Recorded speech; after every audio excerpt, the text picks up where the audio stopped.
तो चलिए एक बार फिर आपके सामने एक न्यूमेरिकल है जो कि सीबीएसई 2024 का है, बड़ा ही इंपॉर्टेंट न्यूमेरिकल है। और ये न्यूमेरिकल दिखने में तो बहुत आसान है, जब आप इसको रीड करेंगे तो बहुत आसान लगेगा, लेकिन बट जब आप इसको सोल्व करेंगे और प्रॉपर फॉर्मूले में पुट करेंगे तो आपको लगेगा यार ये तो घुमा फिरा के दिया। एक्चुअल में घुमा फिरा के नहीं है, लेकिन छोटी छोटी चीजें बेसिक्स अगर आपको आती है तो न्यूमेरिकल आप कर सकते हो। तो good morning, good afternoon and good evening everyone, और आप देख रहे हैं सिकोपीडिया यूट्यूब चैनल और मैं आपके सामने हरित। और आज हम ये न्यूमेरिकल सोल्व करेंगे और इससे प्रैक्टिस करेंगे ताकि हम आने वाले एग्जाम में हम अच्छे से इस तरह के न्यूमेरिकल को या फिर इसी न्यूमेरिकल को अगर हम अपने एग्जाम में देखने को मिले तो हम अच्छे से कर पाए। ध्यान से देखिए क्वेश्चन क्या कह रहा है। क्वेश्चन कह रहा है a circular coil of radius 10 centimetre is placed in a magnetic field this. ठीक है, पहले बच्चों एक सर्कुलर कोइल है। पहले देखो आपको क्या करना है, अच्छे से न्यूमेरिकल को रीड करना है। ठीक है, तो हमने न्यूमेरिकल को अच्छे से रीड करेंगे। तो इसके लिए देखो सबसे पहले क्या है, सर्कुलर कोइल है। पहले बच्चों क्या है, सर्कुलर कोइल है जिसकी रेडियस दी हुई है 10 सेंटीमीटर। पहले बच्चों जो सर्कुलर कोइल है उसकी रेडियस दी हुई है 10 सेंटीमीटर, 10 सेंटीमीटर। तो सबसे पहले तो हम इस 10 सेंटीमीटर को मीटर में बना लेते हैं। पहले बच्चों 10 इंटू 10 की पावर -2 मीटर। पहले बच्चों सेंटी का मतलब होता है 10 की पावर -2, 10 की पावर -2, तो ओवरऑल हमारे पास आ गया 10 की पावर -1 मीटर। ठीक है, तो रेडियस दी हुई है सर्कुलर कोइल की, ये इसमें हमने कन्वर्ट कर लिया। अब देखो क्या कहते हैं, यानी इतनी रेडियस का कोई सर्कुलर कोइल को मैग्नेटिक फील्ड में रख दिया। कितनी मैग्नेटिक फील्ड में, इतनी मैग्नेटिक फील्ड में। तो मैग्नेटिक फील्ड पे बच्चों यहाँ पे जो दी गई है वो 1.0 आई कैप प्लस यहाँ पे 0.5 जे कैप। खैर बच्चों 1.0 i cap plus 0.5 j cap magnetic field है, बी वेक्टर मतलब मैग्नेटिक फील्ड। और यहाँ पे मिली टेस्ला है, मिली टेस्ला। मिली को पैर बच्चों हम यही कन्वर्ट कर देते हैं 10 की पावर -3। ठीक है, तो हमने ये भी एसआई यूनिट में बना ली, रेडियस भी, और मैग्नेटिक फील्ड को भी एसआई यूनिट में बना लिया, टेस्ला। ठीक है, मिली को कन्वर्ट कर दिया। Okay, such that the outward unit vector normal to the surface of the coil this. फिर बच्चों क्या कह रहा है, अब है समझने वाली बात कि जो सर्कुलर कोइल मैग्नेटिक फील्ड पर रखी हुई है, मैग्नेटिक फील्ड में रखी हुई है, ये सर्कुलर कोइल जिसकी रेडियस इतनी है, ये जो मैग्नेटिक फील्ड में रखी हुई है, ये कुछ इस तरह से रखी हुई है कि इस कोइल का जो एरिया यूनिट वेक्टर है, इसके जो कोइल है आपकी, ये कोइल जो है आपके पास, ये कोइल है, इसका जो यूनिट वेक्टर है वो इस सरफेस, कोइल के सरफेस के नॉर्मल है। फिर बच्चों क्या है, नॉर्मल है। आप ये समझिए कि आपके पास ये मैग्नेटिक फील्ड्स है। ठीक है, आप इसको समझिए, ये मैग्नेटिक फील्ड्स है। ठीक है, ये मैग्नेटिक फील्ड्स है और ये कोइल मैग्नेटिक फील्ड्स के अंदर रखी हुई है। तो मैग्नेटिक फील्ड तो इधर हो गई, राइट, और जो कोइल है वो इस तरह से रखी हुई है कि इसकी जो एरिया वेक्टर है, ये होता है ना एरिया वेक्टर। प्यारे बच्चों देखो ये होता है एरिया वेक्टर, है ना। तो एरिया वेक्टर और मैग्नेटिक फील्ड एक ही डायरेक्शन में, और इसका यूनिट वेक्टर जो है, यूनिट वेक्टर एन कैप मान लेते हैं। यूनिट वेक्टर एन कैप क्या है, एरिया वेक्टर का यूनिट वेक्टर, एरिया वेक्टर का unit vector. Unit vector area की डायरेक्शन बता रहा है। अब ये यूनिट वेक्टर जो है इस एरिया के क्या होगा, परपेंडिकुलर होगा। और ये आपको सबको पता है कि किसी भी प्लेन ऑफ एरिया के यूनिट वेक्टर जो है हमेशा परपेंडिकुलर होता है। तो देखो ये एरिया वेक्टर जो ऐसे है, एरिया वेक्टर जो है ये जो दिख रहा है आपको एरिया वेक्टर, और एरिया वेक्टर की जो डायरेक्शन बताने के लिए जो यूनिट वेक्टर है वो इस प्लेन ऑफ सरफेस के परपेंडिकुलर है। देखो है ना, प्लेन ऑफ सरफेस के एन कैप जो है परपेंडिकुलर है।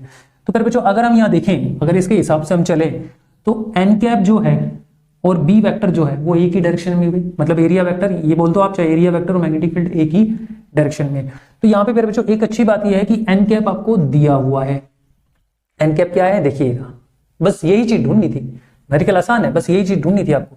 तो 0.6 आई कैप प्लस 0.8 फिर बच्चों जी कैप। ठीक है, जे कैप, ये आपके पास एन कैप है जिसे हम यहाँ पे बोल रहे हैं यूनिट वेक्टर। फिर बच्चों क्या है, यूनिट वेक्टर, यूनिट वेक्टर। ठीक है, ये क्या है फिर बच्चों, यूनिट वेक्टर है जो कि एरिया की डायरेक्शन बता रहा है। अब यहाँ पे मोस्ट इंपोर्टेंट चीज प्यारे बच्चों क्या है, पहले हम क्या करते हैं, इस एरिया वेक्टर को निकाल लेते हैं। आप सभी को पता है प्यारे बच्चों कि किसी भी एरिया वेक्टर को निकालने के लिए हमें फॉर्मूला ये लगाना पड़ता है, राइट, यही होता है ना फॉर्मूला। एरिया वेक्टर को निकालने का फॉर्मूला होता है area vector is equal to magnitude of area and n cap. N cap is a unit vector.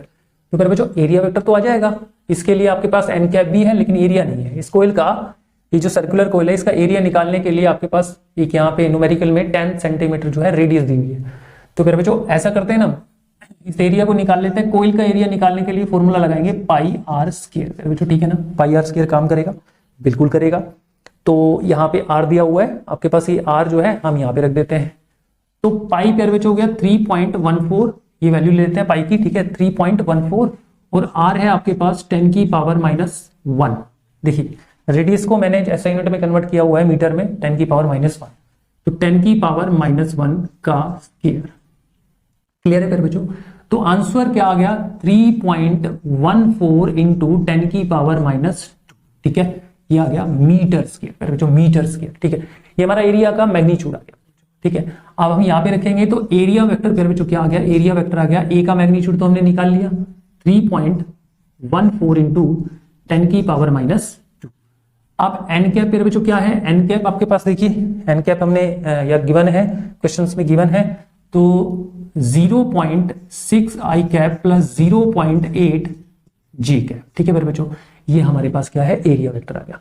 अब आप सोच रहे हैं इसमें पूछा क्या है, the magnetic flux link with the coil is, यानी इस कोइल के अंदर मैग्नेटिक फ्लक्स जो पैदा होगी, लिंक होगी, उसको बताना है हमें कितनी होगी। इनमें से ऑप्शन है A, option B, option C, option D, ये भी आऊंगा।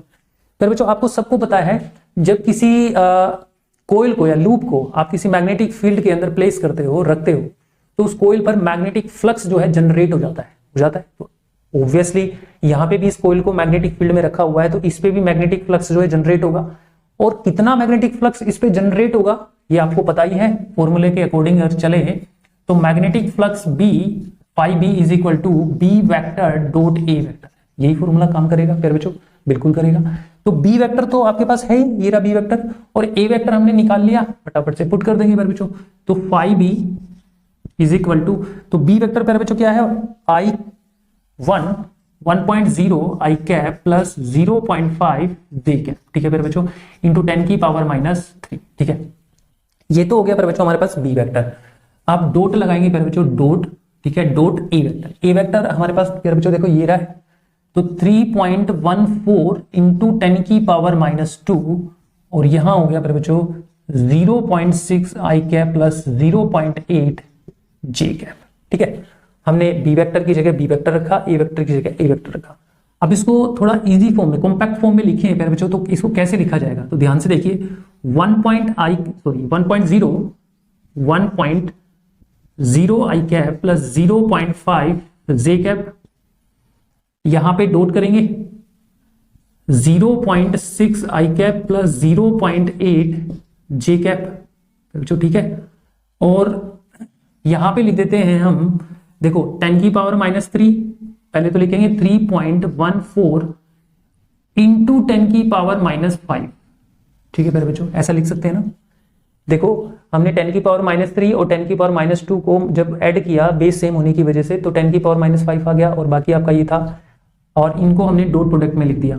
तो फिर बच्चों इनका डॉट प्रोडक्ट निकालेंगे इन दोनों का, आई कैप की डॉट प्रोडक्ट आई कैप के साथ होगी तो कितना आ जाएगा प्यारे बच्चों, ये देखो इसे मल्टीप्लाई करेंगे तो 0.6 आ जाएगा, और जे कैप की जे कैप के साथ डॉट प्रोडक्ट करेंगे तो प्यारे बच्चों कितना आ जाएगा 0.4 आ जाएगा आपका, ठीक है, ये आ जाएगा। और हम यहाँ पे 3.14 इंटू 10 की पावर -5, ठीक है। आई होप आपको समझ में आ रहा है। आप देखिए क्या करेंगे, ये तो 1 हो गया प्यारे बच्चों, ये हो गया 1, तो बचा क्या 3.14 इंटू 10 की पावर -5, ठीक है प्यारे बच्चों। अब ये क्या है, मैग्नेटिक फ्लक्स, मैग्नेटिक फ्लक्स की एसआई यूनिट लें तो यहाँ पे प्यारे बच्चों आएगा वेबर, प्यारे बच्चों क्या आएगा, वेबर, ठीक है। लेकिन यहाँ पे आंसर जो है माइक्रो वेबर में, किसमें है, माइक्रो वेबर में।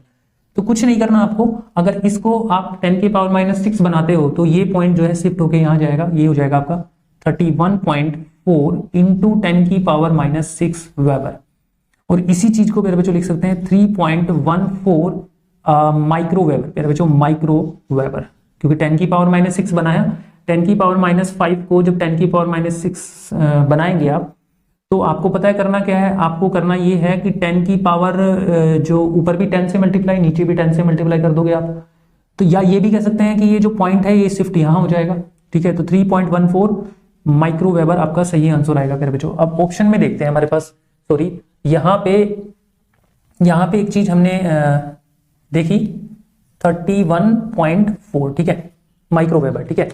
बताया ना हमने कि 10 की पावर -6 हमने बनाया इसको, तो पॉइंट यहां शिफ्ट हो जाएगा, ये आपको मैथमेटिकली आपको पता ही, ठीक है, बताने की जरूरत नहीं है, ठीक है। तो हमारे पास सही ऑप्शन देखिए 0. ये तो नहीं है, ठीक है, बी ऑप्शन 3. ये भी नहीं है, ठीक है, 31.4 31.4 माइक्रोवेबर, ये आंसर सही है मेरे बच्चों। सी ऑप्शन जो है आपका बिल्कुल करेक्ट है।